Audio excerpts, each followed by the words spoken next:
ಇನ್ನು ರೇಣುಕಾಸ್ವಾಮಿ ಕೊಲೆ ಕೇಸ್ನಲ್ಲಿ ಮತ್ತೊಂದು ಸ್ಫೋಟಕ ಮಾಹಿತಿ ಬಹಿರಂಗವಾಗ್ತಾ ಇದೆ. ಕೊನೆಗೂ ಬೆಳಕಿಗೆ ಬಂದಿದೆ 30 ಲಕ್ಷ ಹಣದ ಹಿಂದಿನ ಕಥೆ. 30 ಲಕ್ಷ ಹಣ ಕೊಲೆ ಕೇಸನ್ನ ಒಪ್ಕೊಳ್ಳೋದಕ್ಕೆ ಅಂತ ಹಣ ಕೊಟ್ಟಿದ್ರು, ದುಡ್ಡು ಕೊಟ್ಟಿದ್ರು ಅನ್ನುವಂತಹ ಮಾಹಿತಿ ಬಹಿರಂಗವಾಗಿತ್ತು. ಆದರೆ ಹಣ ಎಲ್ಲೋಯಿತು ಅನ್ನುವಂತಹ ವಿಷಯಕ್ಕೆ ಸಂಬಂಧಪಟ್ಟಂತೆ ಈಗ ವಿಚಾರಣೆ ಮಾಡುವಂತಹ ಸಂದರ್ಭದಲ್ಲಿ ಖಾಕಿ ಪಡೆ ಮುಂದೆ ಕೊಲೆ ಆರೋಪಿ ದರ್ಶನ್ ಇದೀಗ ಮಾಹಿತಿಗಳನ್ನು ಬಿಚ್ಚಿಟ್ಟಿದ್ದಾರೆ. 30 ಲಕ್ಷಕ್ಕೆ ಸಂಬಂಧಪಟ್ಟಂತೆ ಕೊಲೆ ಆರೋಪಿ ದರ್ಶನ್ ಮಾಹಿತಿಗಳನ್ನು ಕೊಟ್ಟಿದ್ದಾರೆ. 30 ಲಕ್ಷ ಹಣವನ್ನು ಪ್ರದೋಷ್ಗೆ ಕೊಟ್ಟಿದ್ರು ದರ್ಶನ್ ಅನ್ನುವಂತಹ ಮಾಹಿತಿ ಈಗ ಲಭ್ಯವಾಗ್ತಾ ಇದೆ.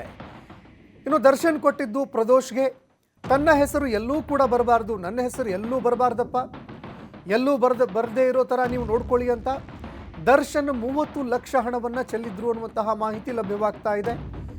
ಇನ್ನು ಪೊಲೀಸ್ ಲಾಯರ್ ವಶವಾಗಿರುವಂತಹ ಶವ ಸಾಗಿಸುವಂತಹ ವ್ಯಕ್ತಿಗಳಿಗೆ ಪ್ರದೋಷ್ ಹಣವನ್ನು ಕೊಟ್ಟಿದ್ರು ಅನ್ನುವಂತಹ ಮಾಹಿತಿ ಲಭ್ಯವಾಗ್ತಾ ಇದೆ. ಕೆಲವು ಪೊಲೀಸರಿಗೂ ಕೂಡ ಕೊಟ್ಟಿದ್ರು, ಲಾಯರ್ಗೂ ಕೂಡ 30 ಲಕ್ಷ ದುಡ್ಡು ಕೊಟ್ಟಿದ್ರು.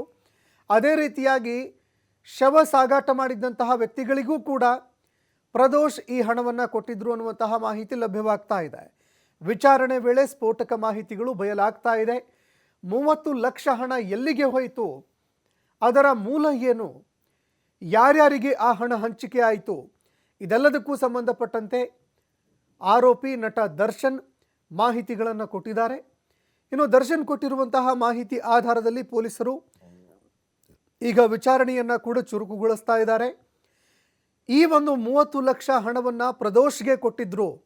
ಇನ್ನು ಪ್ರದೋಷ್ ಏನು ಮಾಡ್ತಾನೆ, ಪ್ರದೋಷು ಈ 30 ಲಕ್ಷ ಹಣವನ್ನು ತೆಗೆದುಕೊಂಡು ಪ್ರಕರಣಕ್ಕೆ ಸಂಬಂಧಪಟ್ಟಂತೆ ಪ್ರಕರಣವನ್ನು ಮುಚ್ಚಾಕೋದಕ್ಕೆ ಅಂತ ಪೊಲೀಸರಿಗೂ ಕೂಡ ಕೊಟ್ಟಿದ್ರು ಅನ್ನುವಂತಹ ಮಾಹಿತಿ, ಅದೇ ರೀತಿಯಾಗಿ ವಕೀಲರಿಗೂ ಕೂಡ ದುಡ್ಡು ಕೊಟ್ಟಿದ್ದಾರೆ ಅಂತ ಗೊತ್ತಾಗ್ತಾ ಇದೆ.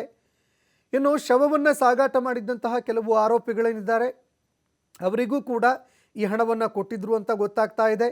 ಈಗ ಪೊಲೀಸರು ಈ ಮಾಹಿತಿಯನ್ನು ಪಡೆದುಕೊಂಡಾದ ಬಳಿಕ ಪೊಲೀಸ್ ಅಧಿಕಾರಿಗಳಿಗೆ ಕೊಟ್ಟಿದ್ರೆ ಯಾರ್ಯಾರಿಗೆ ಕೊಟ್ಟಿದ್ದಾರೆ, ಅದೇ ರೀತಿಯಾಗಿ ವಕೀಲರಿಗೆ ಕೊಟ್ಟಿದ್ದಾರೆ ಅಂತಂದರೆ ಯಾರ್ಯಾರಿಗೆ ಕೊಟ್ಟಿದ್ದಾರೆ, ಇನ್ನು ಶವ ಸಾಗಿಸೋದಕ್ಕೆ ಅಂತ ಕೊಟ್ಟಿರುವಂತಹ ಹಣವನ್ನು ಆ ಆರೋಪಿಗಳು ಏನು ಮಾಡಿದ್ರು, ಇದೆಲ್ಲದಕ್ಕೂ ಸಂಬಂಧಪಟ್ಟಂತೆ ಮಾಹಿತಿಗಳನ್ನು ಕಲೆ ಹಾಕ್ತಾ ಇದ್ದಾರೆ.